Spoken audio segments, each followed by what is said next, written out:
E aí, galerinha, beleza mesmo? Mais uma aula do nosso canal, mais uma aula para a playlist Hora da Questão Arte. E hoje vamos falar de grafite, galera. Arte de rua, arte urbana, arte pública, grafite aí, uma arte que vem ganhando espaço nos vestibulares e no Enem também. Sejam bem-vindos, sou o professor Alex Homero, peço que você inscreva-se aqui no nosso canal e no YouTube. Participe conosco, as aulas são gratuitas para você nessa reta final dos vestibulares aí, ou para suas provas diárias, né? Vocês que estão aí no ensino médio, no fundamental, possa ajudar você de alguma forma. Tem playlist de literatura, tem de interpretação de texto, também tem de história da arte, gêneros textuais, tudo para você. Sejam bem-vindos. Hoje, hora da questão sobre grafite, canal do professor Alex Homero. Beleza, galera. Nosso slide de entrada, trago aqui, ó. Estou aqui, ó. Olha só esse grafite feito lá no MIS, Museu de Arte, Museu de Imagem e Som de São Paulo, onde teve uma exposição muito interativa, belíssima sobre o Da Vinci, né? E eu tô lá, tirei uma fotozinha, ó. Imagina a Mona Lisa grafitando o seu próprio criador, o Da Vinci. Ali em cima à sua direita temos uma belo grafite do Banksy, esse inglês que é polêmico, ninguém sabe quem é esse cara. E aqui embaixo dos Gêmeos, né? Que também tem muito sucesso. Além de Eduardo Cobra, vamos falar de alguns grandes nomes no grafite nacional. E o Brasil tornou-se uma grande referência, na verdade, no grafite pelo mundo aí afora. Aqui é a linha do tempo da história da arte contemporânea. Lembrar também que é chamada de arte pós-moderna. Então você tem aulas aqui no canal gravadas para você, é só você acompanhar aí. Hoje estamos aqui nessas duas décadas, de 80 até 2010, destacando aqui o grafite hoje. Você tem aí as últimas aulas, pode acompanhar, segue a playlist, beleza? Tá bom, pessoal? Agora, olha só, em cima disso, características gerais, mas no caso gerais, da arte contemporânea, meus queridos. Bom, veja bem, algumas provas você consegue responder as questões mais genéricas possíveis, às vezes coloca até uma obra de arte contemporânea, mas a questão não é sobre um movimento da arte contemporânea, mas sobre a arte contemporânea como um todo, tá? Algumas características importantes. Desde o dadaísmo deu esse pontapé de questionar os conceitos e os valores da própria arte. Aqui na arte contemporânea, que é todo o movimento dos anos 40 do século XX até os dias de hoje, 2020 aí, pós 2020, pós 2001, né, século 21, uma das grandes características da arte contemporânea, atual, digamos assim, é o questionamento também sobre o que é a arte. Então, meta-arte é nesse sentido, é a metalinguagem da arte. E também redefine o que é moderno. Uma coisa muito importante, os contemporâneos, os pós-modernos, não têm uma preocupação que era muito comum ao moderno de buscar algo novo. Eles vão fazer muito plágio, vão fazer muita paródia, vão copiar, vão fazer crítica, vão debochar. Eles não estão preocupados em ser novo, como era a arte moderna, como você viu nas vanguardas europeias e por aí vai.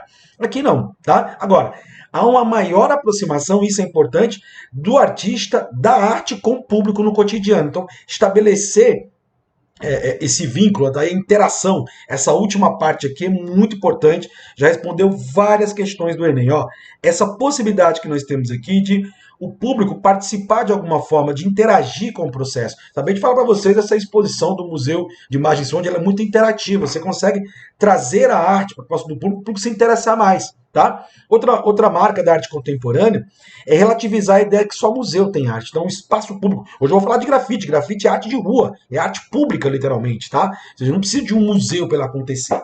Outra coisa legal é que a arte cada vez mais é usada para fazer questionamentos de ordem social, política, ideológica, então o artista era um artista engajado. Era na arte moderna? Era, mas a arte moderna estava mais preocupada com o rompimento de padrões em relação ao que tinha como arte, do que mesmo o tema social que aparecia. Agora não, o tema social é muito mais importante. Ninguém está preocupado mais em romper padrões, porque os padrões já foram rompidos. Por isso que eu te disse que há uma fissura do artista moderno em se afastar da arte figurativa, que é a imagem, e se aproximar muito da abstração. Aqui você vai ter tanto a parte figurativa, como você vai ter a parte abstrata, mas sempre com o propósito de questionar alguma coisa e de aproximar arte e público. Em cima disso, vamos ao grafite. Arte de rua. Esse termo é muito importante, pessoal. Cultura hip hop. O Enem, por exemplo, teve duas questões e abordou esse termo. É a união de três formas artísticas: da arte visual, que é o grafite, da arte musical, a música, que é o rap, ritmo e poesia, né, que é um discurso normalmente de periferia, de postura social, de crítica. No Brasil, nos anos 80, o rap surgiu com muita força, lá com Racionais MCs, que até hoje estão ainda em evidência, mas muitos outros grupos e outros cantores também surgiram, tá? É uma origem americana, no rap, e o hip hop, que na verdade é uma dança. Hoje se confunde às vezes com o estilo musical, mas hip hop é uma dança. A união dessas três formas, a arte corporal, né? Body art, que é o corpo, que é a dança em si, que é o hip hop, arte musical, que é o rap, e a arte visual, que é o grafite. Engajamento, porque é natural, e isso foi questão, pessoal, ó, é natural do grafiteiro uma postura crítica. Tá? A própria subversão que ele submete, né, usando muros da cidade, muitas vezes sem autorização, né, nos grandes centros urbanos especialmente, tá, já é uma forma crítica de ele abordar. Tá? Outra coisa importante é que eles são muito atuais, ou seja, é uma arte que está muito envolvido com os temas da contemporaneidade, ou os temas do cotidiano, especialmente do lugar onde eles estão inseridos. Conseguem, às vezes, dar uma visão crítica ali local, mas também conseguem ser universais na perspectiva. Duas técnicas são muito utilizadas por eles, o spray, é o mais comum, claro, os sprays só foram evoluindo dos anos 70 para cá, quando o grafite teve o seu sucesso, e eu posso dizer que o grafite ele já existe há muito tempo, porque as formas pintadas nos muros de Roma eram grafites, o Egito também já fazia, mais recentemente no século XX, o muralismo mexicano, né, Diego Rivera, fazendo pinturas enormes em muros para chamar a atenção, e chegou até os dias de hoje do grafite. Mas as técnicas mal utilizadas nos anos 70 e 80 era o stencil art. Quando você pega já, como é que eu vou pegar já um desenho, né, uma forma, e eu coloco essa forma aqui, eu saio grafitando por cima dela, tiro, fica lá o desenho, como se fosse um rascunho, né, digamos assim. Então isso já vem de algum tempo, essa forma do stencil art, tá? Outra coisa importante é você não confundir grafite com pichação. A pichação, hoje se conversa muito que a pichação também pode ter alguma atribuição artística, mas é completamente diferente. A pichação é mais uma contravenção artística, digamos assim, do que mesmo uma arte já com um estabelecimento de características mais comuns, tá bom? Agora vamos falar um pouquinho de alguns grafiteiros? Bora! Começa com Alex Valari, é considerado nosso primeiro grafiteiro no Brasil, né? Morou muito tempo fora do Brasil também, em Nova York. Ele usava a técnica do stencil, você está colocando aqui os desenhos já prontos, tá? E também fazia um trabalho bacana com xilogravura. Xilogravura que é uma técnica artística feita, um desenho usando preto e branco, né? Isso é muito comum no Nordeste para fazer o cordel. E ele fazia isso, pegando um pedaço de histórias em quadrinhos, pedaços do corpo humano, né? E fazendo essas intervenções aí, obviamente, como a gente já sabe, sem autorização. Então, vale a pena citar aí o Alex Valari, o precursor que abriu o caminho. Não é que grafite era considerado pichação, né? O pessoal era preso, não tinha autorização, era uma confusão danada. Os gêmeos, bastante conhecidos, o Otávio e o Gustavo, eles têm obras em várias partes do mundo, né? Tem uma técnica de grafite muito característica deles, você já bate o olho, já sabe que são eles, né? É muito importante. E eles foram os primeiros a pintar em galerias. A Holanda criou um museu, literalmente um museu do grafite. Revitalizou a parte do cais da Holanda. Aliás, o grafite é importante por isso, ele pode revitalizar uma área que está degradada de alguma forma, um trabalho social interessante. São Paulo fez muito isso, né, por um tempo. O espeto caiu na prova do Enem, a característica dele é trazer o universo nordestino, ele tem vários grafites dele ali no Beco do Batman, ali na famosa Vila Madalena de São Paulo, tá?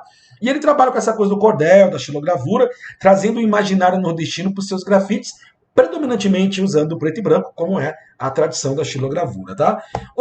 Esse é monstro, né? Fantástico, Eduardo Cobra, muito em evidência, né? Um dos caras que estão mais aí na questão da onda, ele já tem obras no mundo todo, e ele tem uma característica curiosa, por exemplo, ele aplica uma técnica que, como se fosse a fotografia, aqui é lá em Porto Alegre, Mário Quintana, grande poeta da segunda fase modernista, lembrar que você tem aula de literatura aqui gravada, né? Para vocês, Passarinho, porque é um poema conhecido dele, né? A todos eles que estão atravancando o meu caminho, eles passarão, eu passarinho. E é lá em Porto Alegre, porque ele gosta disso. Ele pega uma pessoa, uma personalidade política ou literária, artística, seja como for, e ele grafita no local, porque ele estabelece essa relação de memória afetiva, de pertencimento no espaço. Caso Porto Alegre é a terra do nosso querido Mário Quintana. E ele faz com várias obras, né? Fez com o Niemeyer, fez com muitos outros. Aqui, por exemplo, essa aqui foi em plena pandemia, né? Que ele fez uma homenagem a todos os enfermeiros e médicos do mundo todo. Você vê que são várias nações aí que ele pintou. Essa técnica dele de colocar primeiro a imagem real e por cima da imagem ele grafita usando aí o que a gente chama de abstração geométrica, as formas geométricas bastante coloridas, por sinal.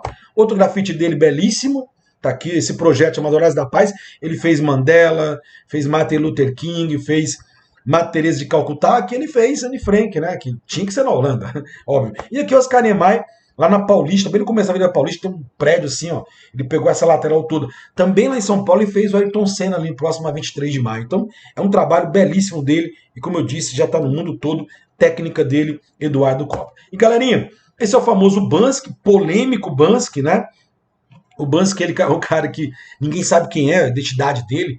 E esse grafite é interessante porque você olhando de longe, você imagina que tem uma pessoa na escada. Você vai chegando perto e você vê que, na verdade, é um grafite. Aqui ele fez quando a Inglaterra, né, o Reino Unido, resolveu sair da União Europeia, o famoso Brexit, né? E ele grafitou. Isso aqui fica a uma quadra do centro do Parlamento Europeu, lá na Inglaterra. Tá? Então é curioso a técnica que ele aplica bem aqui. Banksy também é muito polêmico, porque ele grafita em lugares que sem autorização, lógico, né? Mas arruma confusão, já teve Israel, teve os Estados Unidos.